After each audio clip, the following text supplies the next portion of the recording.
You must watch this video since it contains some new information regarding R3, the XRP ledger. Additionally, I'm going to invest in an XRP market cap multiplier. Will it be so difficult to reach $5,000 per XRP? It will be a lot simpler with the information I'm going to give you. First, let's begin with the Stein grabber. I apologize, but according to Stein grabber, $1 trillion in real money for the cryptocurrency market would be equivalent to roughly $100 trillion in overall market capitalization, which is a 100x multiplier of net inflows. If you have previously viewed my market cap multiplier films, you are aware that a small amount of money, say $10, $20, or $30 million, could have a billion-dollar influence on the XRP market cap. I'll demonstrate to you what $1 trillion with a 50x and 100x multiplier will truly do to the price of XRP using this precise frame of mind. And you'll be surprised at how easy this multiplier should make things. According to this Bank of America analysis, the price is not much impacted by real capital inflows. The net inflow of fresh funds is equivalent to a market capitalization multiplied by 100. This implies that there is a market capitalization of 100 for every $1 in net. This only increases when the bull run mania kicks in. According to this message, the price of Bitcoin is significantly impacted by money inflows. This is true for all cryptocurrency assets, not only XRP, as there is less liquidity in these assets. For example, a $1 market cap is equivalent to a $100 market cap. The straightforward response, as stated here, is small capital inflows. What has created the enormous upside pressure on Bitcoin prices in recent years and particularly in 2020? A thorough investigation reveals that Bitcoin is very susceptible to a rise in demand for dollars. For instance, we calculate that a just 93 million net inflow into Bitcoin would lead to a 1% increase in value, whereas the comparable amount of gold would be 20 times larger, or closer to 2 billion.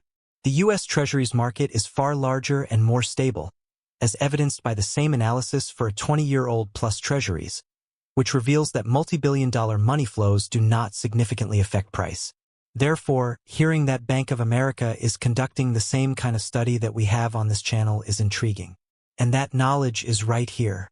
What price range are we looking for if the XRP ledger is expanded by $1, $3, or $5 trillion and we have a market cap multiplier of 50 or 100 times? Here is the information, then. 1 trillion is here. Here are 3. Here are 5 more. The 50x and 100x are also shown here. As you can see, we would be looking at a $500 XRP with $1 trillion and the 50x multiplier. Additionally, $1,000 per XRP would result from a 100x multiplier on a mere $1 trillion in value. Now, we can easily observe how we get from $1,500 to $3 trillion or from $2,500 to $5,000 with 5 trillion. We already know that several $1 trillion will come from stable coins alone over the course of the next 5 to 10 years. The tokenization of financial assets, including stocks, bonds, derivatives, and real estate, is the next topic of discussion. All of this worth within the upcoming decade. The idea that there wouldn't be $1, $3, or $5 trillion on the XRP ledger is absurd. This is exactly what we've been waiting for, and it has the potential to significantly increase the price of XRP.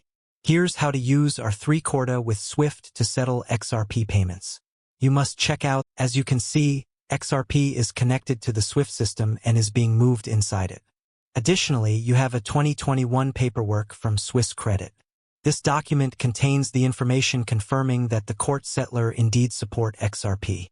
The impact of cryptocurrencies on the payments environment appears to be discussed on page 38. Please pardon me. Additionally, the box below states that cross-border business-to-business payments are a real pain point for the majority of nations and businesses. R3 provides a cord settler that supports XRP, and you have Ripple, JP Morgan Coin, IBM Wire. I'm sure you'll respond that Sensei Corda has already stated that XDC will be used. I understand. I realize that's where you're going to put your remarks.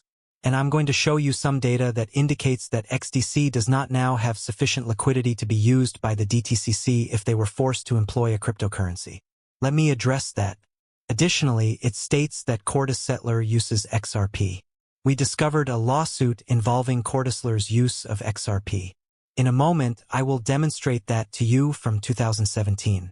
What details do you know about R3's use of XRP as a settlement method? Here is some information on R3. This is the collaboration that R3 and Ripple established in 2016 to 2017. For less than a penny per token, R3 was able to purchase up to 5 billion XRP. Due to some conflicts on all of this, R3 only received 1 billion XRP in the end.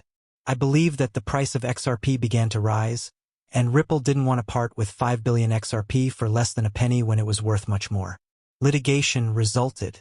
This is a sort of the settlement that was reached in September 2018. In 2019, they received 1.04 billion XRP, and depending on the price of XRP, they received between $240 and $700 to $470 million. XRP was therefore valued in the range of these two prices. Naturally, after R3's settlement, XRP and R3 integrated to develop the Accord Settler, a worldwide payment platform. This platform was created to enable the settlement of payment obligations made on the COA blockchain using a variety of payment methods, such as cryptocurrencies and conventional rails. Interestingly, XRP from Ripple was chosen as the first settlement method. Later on, SBI joined forces with Corda and R3, and they also began using XDC. Let's fast forward to today. I would like to present this information to you. Following that, it discusses the legal dispute, etc. Here is that information after that. I've spent a lot of time putting this together, so if you've watched this far, guys, please hit like and share. Takes me hours, if not days, to sort through all of this data, find what you're looking for, and bring it up for you. Therefore, it would be amazing if you could press the like button. Comparison of liquidity. I wanted to compare the current liquidity on the XC and XRP blockchains since, although you can pick XDC if you don't have enough liquidity and transaction volume on the XDC blockchain, it really doesn't matter, right?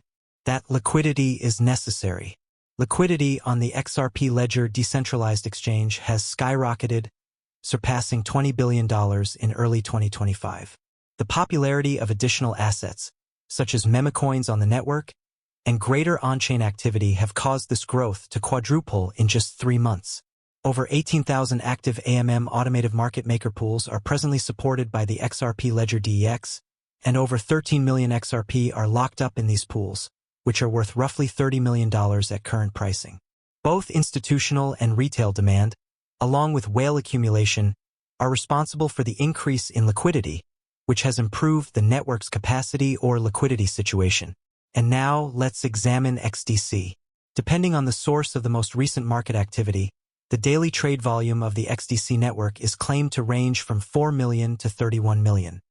The enterprise tokenization and trade finance-focused XDC solutions don't have the same level of momentum or high-volume clearing. Naturally, market depth and liquidity. We have previously discussed that. Technical and regulatory maturity. XRPL's smooth interface with legacy systems and adherence to ISO 20022. The DTCC's current infrastructure is a perfect fit for EGS Swift. The ISO also supports XCC, or as you may know, XC is ISO compliant, but its network is smaller, less widely used, less viable for large-scale clearing. And its focus on trade finance results in lesser liquidity that hasn't been tested at the DTCC scale. So this is what I would say to anyone who tell me that XDC is better than XRP. The objective facts and evidence, however, show that it isn't. Okay, let's go ahead. You have this paper as well. The IMF verified that R3 is built on the XRP Ledger blockchain as recently as 2024. Thus, we have stable coins based on the R3 XRP blockchain and digital currencies issued by central banks. More details. The same item that I previously showed you is shown here. Alright, so I also wanted to discuss this. JP Morgan is aware. Here are a few more connections. What do you know? It's been 18 minutes. Let's simply put an end to this. I believe I've given you enough data and information. Just to fit it in, I'll include this JP Morgan material in the next video I'm going to shoot. I don't want to drag this out for more than 25 minutes. However, please support the channel if you think I'm valuable and you enjoy what I'm bringing to the table. You have the option to comment and like. Please forward my channel to anyone you know who is interested in cryptocurrency or who enjoys XRP. I sincerely hope you enjoyed this material and I would be extremely grateful. My name is Crypto Sensei. Hi there.